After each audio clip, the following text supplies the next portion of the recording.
Danny Masterson is now at a state prison months after he was convicted of rape. He was admitted to North Kern State Prison. A Los Angeles jury convicted him back in May after he was charged with raping 3 women. Danny Masterson was once a household name, celebrated for his role as the cool and rebellious Stephen Hyde on That 70s Show. Born on March 13th, 1976, in Albertson, Long Island, New York, Danny seemed destined for the spotlight. With a creative mother, Carol, and a father, Peter, connected to entertainment, he grew up in an environment full of artistic inspiration. Danny wasn't alone in the limelight. His brother Christopher shined as Francis and Malcolm in the Middle, and his half-siblings, Jordan and Alana, also found success in Hollywood. Acting wasn't just a career for the Mastersons, it was a family legacy. But no one knew that behind this cute face, Danny was a monster who not only ruined his career, but also tarnished his family's name. Before we dive into the dark truths, let's first explore how he became everyone's favorite star before his real nature came to light. It was the 1980s when Masterson's family made the big move to Los Angeles, and he was just 4 years old. Little did anyone know, this decision would shape his future in ways no one could have imagined. Growing up in a household deeply involved in Scientology, Masterson was introduced to the church's teachings early on. His parents believed in the religion's values, and it wasn't long before Masterson's life started following a path that would lead him to fame. At only 4 years old, Masterson's career was already beginning. He had his first shot at becoming a child model, landing appearances in magazine articles and TV commercials. By the time he was 5, Masterson had become a recognizable face on screen. But it wasn't just commercials. At 8 years old, Masterson's talents took a new turn when he starred in musicals. It was clear that the young boy had a natural ability for performing. He soon began acting, but his singing career didn't last long. His voice, which had once been a standout, faded as he reached his teenage years. By the time he was 16, Masterson had already built an impressive resume. He appeared in over 100 commercials, including iconic ads for Kellogg's Frosted Flakes, Hardee's, Hostess, Tang, and Clearasil. These commercials were seen everywhere, and Masterson quickly became a familiar face for many viewers. But despite his success in commercials, he was determined to make it big in Hollywood. In the early 90s, Masterson took on a role in Beethoven's Second and starred as Justin in the TV show Sybil. These roles helped him gain recognition, but he wasn't satisfied yet. After appearing in the 3rd and 4th seasons of Sybil, Masterson wanted more. He set his sights on a new project, a show initially called Teenage Wasteland. Eventually, the show was renamed That 70s Show, and it would change his life forever. At first, Debbie Romano, the show's casting director, was unsure about Masterson. He was older than the other cast members, but she reluctantly allowed him to audition. When he did, she saw something special in him. She said, "He came in, and he was just so funny." Masterson's comedic timing redefined the character of Stephen Hyde, making him the tough yet hilarious guy that fans loved. Masterson went on to star in all 8 seasons of That 70s Show. It was a role that made him a household name and gave him the opportunity to explore other projects. After the show ended, Masterson's career didn't stop. He appeared in several films, including Yes Man in 2008, and continued to make guest appearances on popular TV shows like Punk'd and Mad TV. Along with his co-stars Ashton Kutcher and Wilmer Valderrama, Masterson co-hosted the 1999 Woodstock special on Fox. Masterson's personal life was just as intriguing as his career. Rumors of his relationship with actress Bijou Phillips began circulating, and in 2009, they worked together in the drama The Bridge to Nowhere. By then, the couple had been dating for years. They got engaged in 2009, and 2 years later, Masterson married Bijou on October 18, 2011. Their love story, just like his career, was one filled with unexpected twists and memorable moments. And when he married Bijou, he was at the peak of his career, surrounded by fans and wealth. But perhaps in his success, he forgot about the dark history lurking in the shadows. While he moved on, the victims never forgot and waited for the right moment to speak their truth. Then, in 2017, everything changed for Danny Masterson. The actor, who who had built his career on hit shows like That 70s Show and The Ranch, suddenly found himself in the middle of a massive scandal.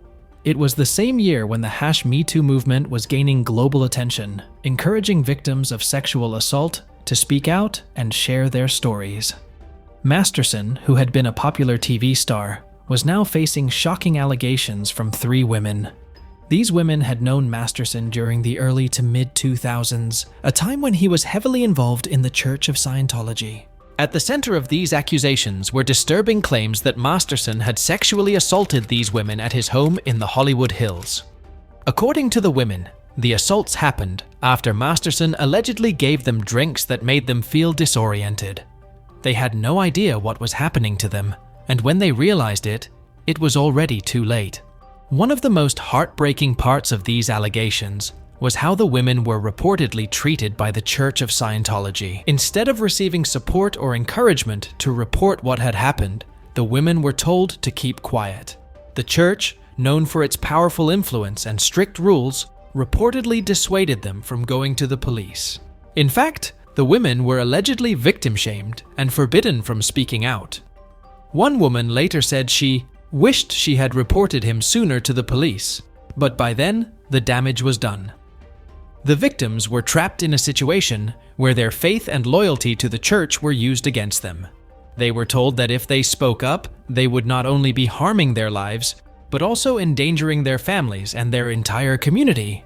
Some of the women were so afraid of the church's retaliation that they kept silent for years. One woman even reported the assault to the police in 2004, only to face complete isolation from the church and its members afterward. It's hard to imagine the power and control the Church of Scientology held over these women. Instead of being given justice, they were silenced and pushed into the shadows. For years, it seemed like Masterson would avoid facing any consequences for his actions, as the church used its considerable resources to protect him.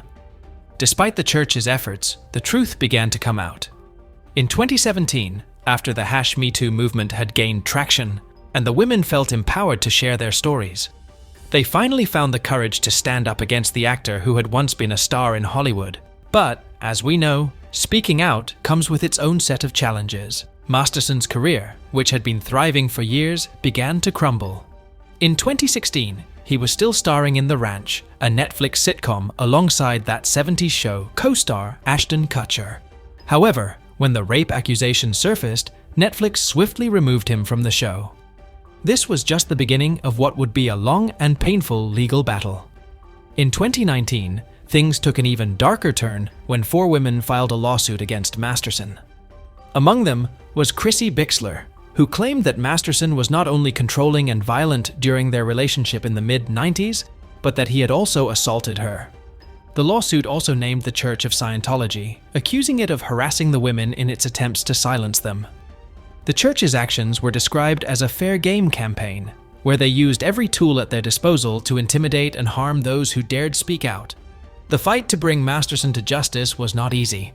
It was clear that he and his wife, Bijou Phillips, continued to deny the allegations. They pushed back against the claims at every turn, refusing to acknowledge the seriousness of the charges. But in 2020, things took a significant turn when formal charges were filed against Masterson. Masterson pleaded not guilty in January 2021, expressing confidence that the case would be thrown out. However, in May 2021, the judge ruled that there was enough credible evidence and testimony to move forward with the case. Scientology's policies, which discouraged members from reporting such incidents to the authorities, were also seen as a key factor in preventing these women from seeking help earlier. It became clear that Masterson was not going to get away with this. Masterson's first trial ran from October to November 2022, but it didn't end the way anyone expected. The jury could not come to a decision. Some key inconsistencies in the evidence, such as the possible presence of a firearm during one of the assaults, led to a mistrial. But this wasn't the end for Masterson. In April 2023, a new trial began, and this time, things were different. On May 31st, 2023, Masterson was convicted of 2 of the 3 sexual assault charges. Although the jury was unable to reach a unanimous verdict on the 3rd charge, Masterson was found guilty of 2 assaults. The guilty verdicts were a major blow to his reputation, which had once been on top of the world. By the time Netflix developed That 90s Show, the sequel to That 70s Show, Masterson was the only main actor not asked to return. His character, Stephen Hyde, was completely absent from the show, and fans quickly realized that this was due to the controversies surrounding him. The new series debuted in January 2023, and fans noticed the absence of Masterson's character right away. Despite the trial results, Masterson's legal troubles were far from over. On September 7th, 2023, he was officially sentenced to 30 years to life in prison. He will not be eligible for parole until at least 30 years have passed. His sentencing marked the end of a long battle, but for the women who had come forward, it was a moment of justice. The plaintiffs in the case spoke out after the sentencing, calling Masterson pathetic, disturbed, and completely violent. They expressed relief that he was finally behind bars, with one plaintiff stating that the world was better off with him in prison. Another said that Masterson deserved to be incarcerated for the safety of other women. For the victims, Masterson's conviction was a painful but necessary victory. Well, that's all for today. If you enjoyed the video, be sure to hit the like button. Don't forget to subscribe and click the notification bell so you never miss an update. Your support means a lot to us.